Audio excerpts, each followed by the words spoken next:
사도신경으로 신앙 고백하시겠습니다.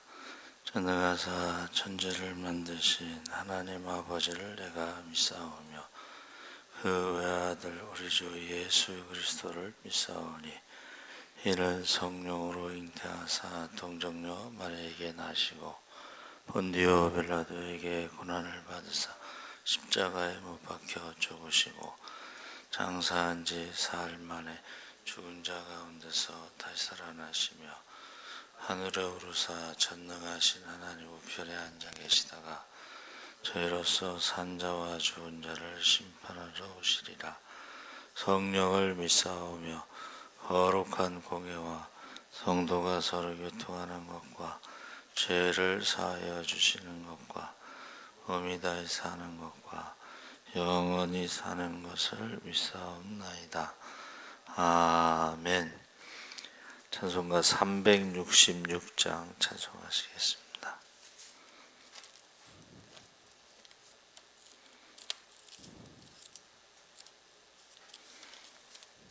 찬송가 366장 찬송하시겠습니다. 어두운 내 눈 밝히사 진리를 보게 하소서.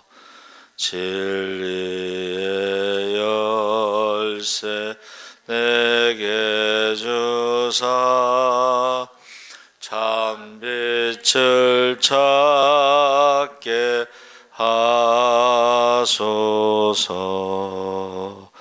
깊으신 뜻을 알고자 엎드려 기다리오니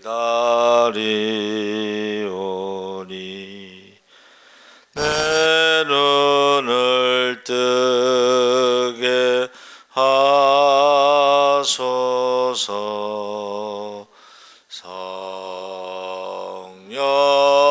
성령이여 막혀진 내 귀 여시사 주님의 귀한 음성을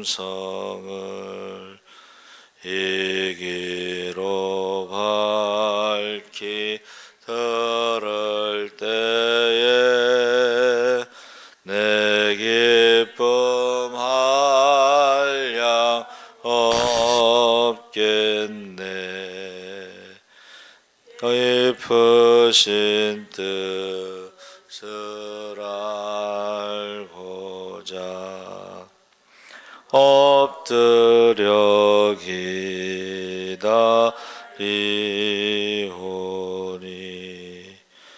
내 길을 열어 주소서.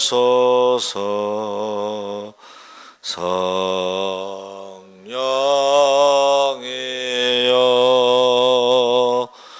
봉의 집 내이 여시사 복음을 널리 전하고 차가운 내 맘 녹여주사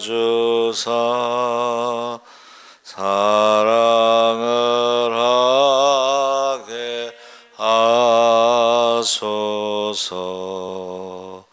깊으신 뜻을 알고자 엎드려 기다리오니 내 입을 열어 주소서.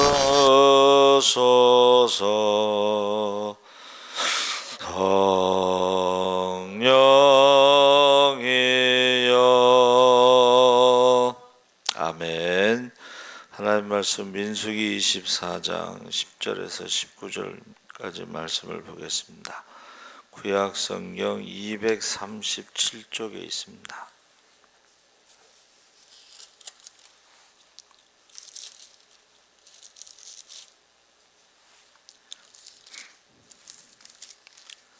민수기 24장 10절에서 19절까지 우리 다 같이 읽겠습니다.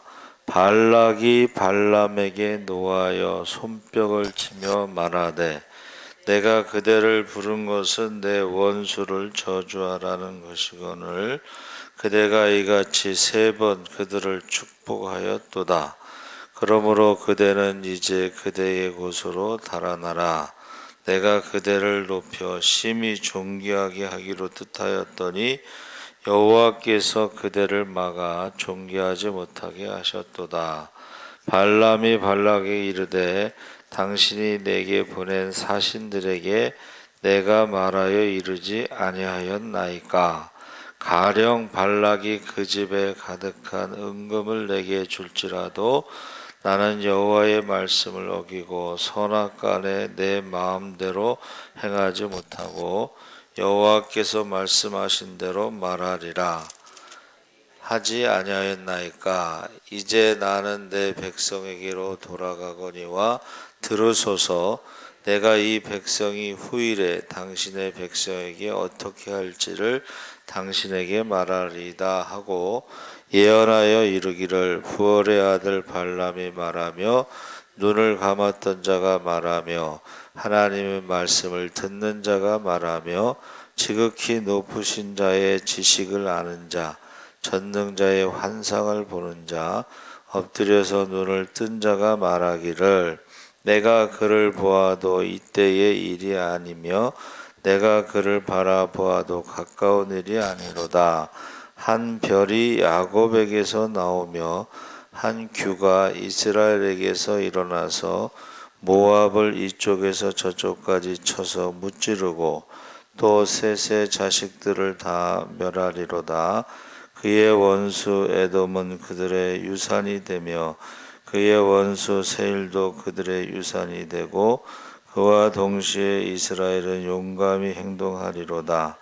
주권자가 야곱에게서 나서 남은 자들을 그 성읍에서 멸절하리로다 하고 아멘. 할렐루야. 좋은 아침입니다. 잘 오셨습니다. 감사합니다. 오늘 말씀의 제목이 발람의 예언인데 모압 왕 발락이 두 번째도 실패한 후 이스라엘 진영 가까운 곳으로 3번째 장소를 옮겼습니다. 그래서 이번에는 성공을 하겠지 하는 마음으로 이전과 같은 준비를 하고 24장의 예언은 크게 2가지인데 하나는 이스라엘에 대한 예언이고 하나는 모압에 대한 예언입니다. 그래서 하나님께서 발람을 통해 이스라엘에 대하여는 축복을, 모압에 대해서는 멸망을 선언하고 계십니다. 그래서 23장 27절 30절에 이제 준비를 하는데 그 장소가 부올산 꼭대기 비스가산에서 북쪽으로 이동해서 이스라엘 진영으로 가까이 접근하게 됩니다. 그래서 이 제사는 이제 이전에 동일하게 7제단에 각 제단의 수송아지와 수양을 잡고 제사를 드렸는데 이것은 하나님과 무관한 바알 제사 방식을 따른 것입니다. 근데 3번째 예언에서는 이전과 다른데 발람이 이제까지 의지하던 사수를 버리고 주문이나 부적, 요술 등의 방법이 아무 도움이 되지 못함을 알고 그것들을 사용하지 않고 이전처럼 혼자 있을 수 있는 곳으로 물러가지 않고 바로 그 자리에서 그의 얼굴을 이스라엘 진영을 향하여 예언을 합니다. 그래서 오직 이제 축복하는 일밖에 없다는 것을 알고 저주하는 것을 체념하죠. 그래서 하나님의 신이 영이 그의 위에 임하였다. 그래서 예언의 서두가 이전과 다른 것은 자신에 대한 자랑이 길죠. 우리가 읽은 말씀에 보면 자신에 대해서 부올의 아들 발람이 말하며 눈을 감았던 자가 말하며 하나님의 말씀을 듣는 자가 말하며 지극히 높으신 자의 지식을 아는 자, 전능자의 환상을 보는 자, 엎드려서 눈을 뜬 자가 말하기를 하면서 첫 번째, 두 번째하고는 다르게 세 번째는 이제 자기 자신에 대해서 자랑을 많이 하고 시작합니다. 그러면서 그 예언의 내용이 이스라엘의 번영과 그 왕국의 존귀함을 노래하는데 그들의 아름다움, 발람은 이스라엘 진영의 질서정연한 모습을 보고서 감탄에 마지 않고, 그래서 이 질서정연한 그 모습을 보면서 이 사람들은 저주의 대상이 아니고 축복의 대상이다 하는 것을 지금 보여주고 있습니다. 아름답다는 거야. 여러분, 우리가 하나님 말씀대로 이렇게 순종할 때에, 질서정연할 때에 원수가 봐도 아름답다. 6절 7절에 풍성한 열매와 번성을 말하는데 이스라엘 백성들의 사랑스러움과 이스라엘에 대한 다른 열국의 평판을 말하면서 풍성한 골짜기, 아름다운 동산, 무성한 나무들과 향기로운 나무들로 이스라엘을 표현하고 있습니다. 그러면서 7절에 그들의 자랑과 진보에 대해서 그 왕이 아각보다 높다고 예언하는데, 아각은 아말렉의 왕을 아각이라고 부릅니다. 원래 그 아말렉은요, 싸움을 잘하는 민족이에요. 그런데 이제 여호수아에게 졌죠. 이스라엘의 존귀함이 가장 뛰어나다는 것을 아각보다 높다. 그들의 능력과 승리에 대해서 8절에 하나님이 그들과 함께 하심으로 그 힘이 들소와 같다. 이제 그 힘을 공격하는 데 사용하고 승리하는 이스라엘에 대해서 예언하고 있습니다. 그래서 그 바산의 암소라고 표현하면서 그 힘을 이제 하나님께서 승리하도록 사용할 수 있게 하셨고, 그들의 용기와 안전함에 대해서는 사자를 보라. 초원에서 사자만이 마음대로 눕고 자고 할 수 있다. 그래서 이스라엘의 안전함에 대해서 예언하고 있습니다. 그리고 9절 이하의 하반절에 그들의 영향력, 그들은 창세기 12장 3절에 나오는 것처럼 복의 근원이 될 것이다. 이게 지금 발람이 한 800km 떨어진 멀리서 유명한 사람으로 데려왔는데, 이 모압 왕 발락이 바산 왕 옥 그리고 시온 왕이 이제 정복을 해버렸잖아요. 모세가 그걸 보고 두려워서 800km 떨어진 발람을 데려온 거예요. 근데 첫 번째, 두 번째는 실패했는데 세 번째는 그래도 저주하겠지 그랬는데 발람이 하는 말이 은금을 많이 줘도 내가 저주할 수 없다. 그래서 아니 무슨 그 이방인 점쟁이가 무슨 선지자처럼 이렇게 말하느냐, 그렇게 생각할 수도 있죠. 근데 그 지난달 우리 오산의 기도 갔을 때 그 여자 목사님이 전도하다가 이제 목이 말라서 마트에 들어갔는데, 그 마트에서 어떤 점쟁이가 온 거예요. 도사가. 그래갖고 복채를 놓고 막 그를 해서 그 목사님이 전도사 때 기도를 했다 그래. 하나님, 저 도사의 입에서 예수 믿으라는 말이 나오게 해주세요. 그랬더니 이 도사가 갑자기 말을 막 더듬더라는 거예요. 그러면서 막 무서워하면서 그 더듬길래 그 전도사님 때 그 저 전도지 있잖아요.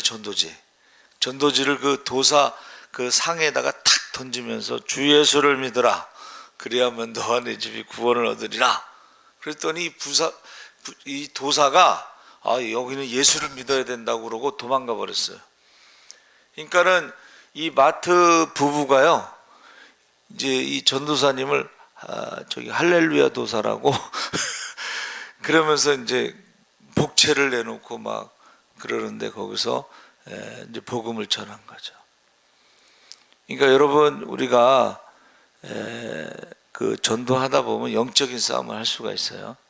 그때에 기도를 하면 그 도사가 이제 말을 더듬고 두려워해서 예수 믿어야 된다고 그러고 도망가 버렸대잖아요. 그러니까 지금 여기 발람도 원래는 저주하러 왔는데, 이스라엘을 저주하러 왔는데 계속 축복만 하는 거예요. 그러니까 모압 왕 발락이 화가 난 거야. 야, 너 저주하라고 불렀는데 왜 축복만 하냐? 그랬더니 발람이 내가 마음대로 할 수 있는 게 아니다.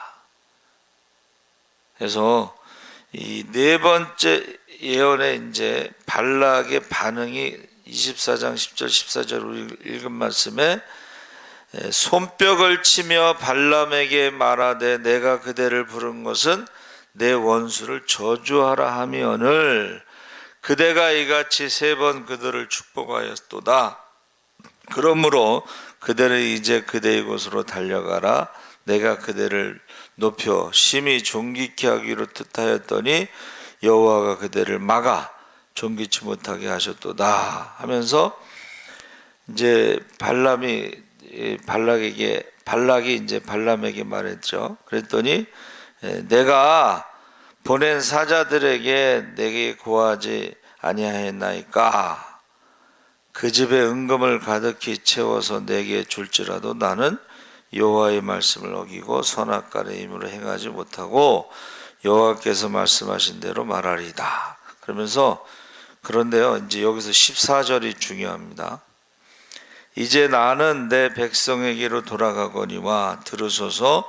내가 이 백성의 후일에 당신의 백성에게 어떻게 할 것을 당신에게 구하리이다 하면서 네 번째 예언은요, 이제 후일에 이스라엘의 한 왕이 나타나서 모압을 멸할 것이다, 이런 예언을 해요. 그래서 그 예언이 첫 번째는 다윗이 모압을 멸하는 이야기를 합니다. 그래서 거기 1차적으로는 사무엘 8장 2절에 다윗이 또 모압을 쳐서 저희로 땅에 엎드리게 하고 줄로 재어 그 2줄 길이의 사람은 죽이고 한 줄 길이의 사람은 살리니 모압 사람이 다윗의 종이 되어 종을 바치니라. 그러니까 이 키를 재서 2줄 높이의 키가 있는 사람들은 죽이고 키가 작은 사람들은 이제 아이들은 죽이지 않았다, 이런 말이죠.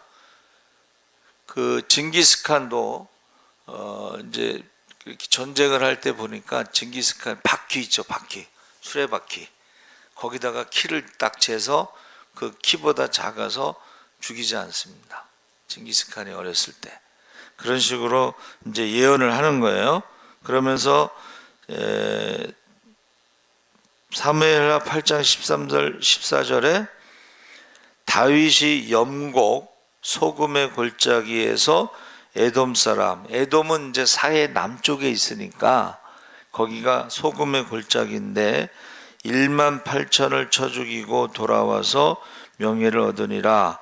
다윗이 에돔의 수비대를 두되 온 에돔의 수비대를 두니 에돔 사람이 다 다윗의 종이 되니라. 다윗이 어디를 가든지 여호와께서 이기게 하셨더라 해서 그 발람 선지자가 말한 왕, 그것이 예언의 이중성에서 첫째는 다윗 왕이고 두 번째는 이제 메시아가 와서 왕권을 가지고 다스릴 것이다. 특별히 사무엘 7장 11절 16절에 주님이 재림하실 때에 온 땅의 모든 대적들을 물리치고 통치자가 되시고 왕 중의 왕이 되실 것이다. 그래서 예언은 이중성, 삼중성이 있는데 1차적으로는 다윗 왕에 의해서 모압이 멸망할 것이고 2차적으로는 예수님께서 재림하실 때 심판하실 것이다.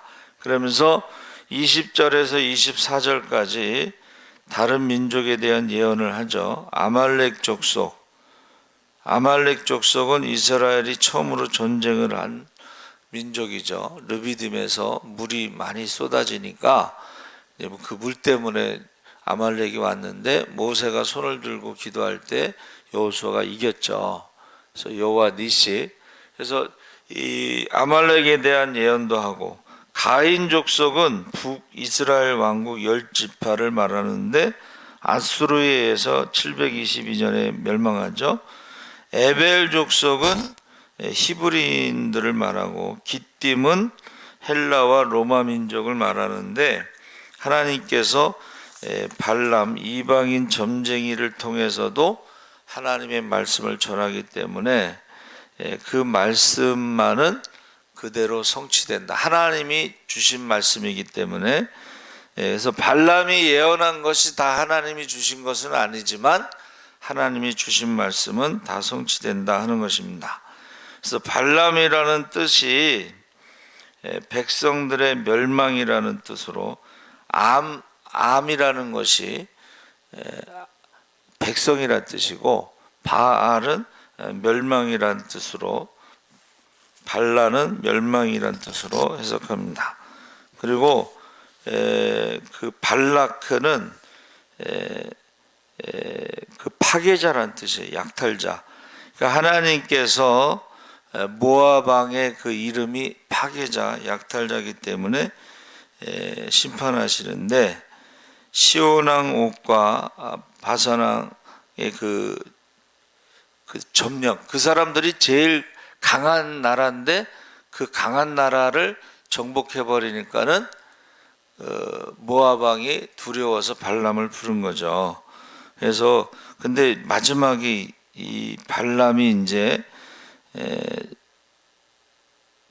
발락에게 조언을 하는데, 이스라엘 사람들을 우상 숭배에 빠지게 하는 작전을 가르쳐 주고 가요.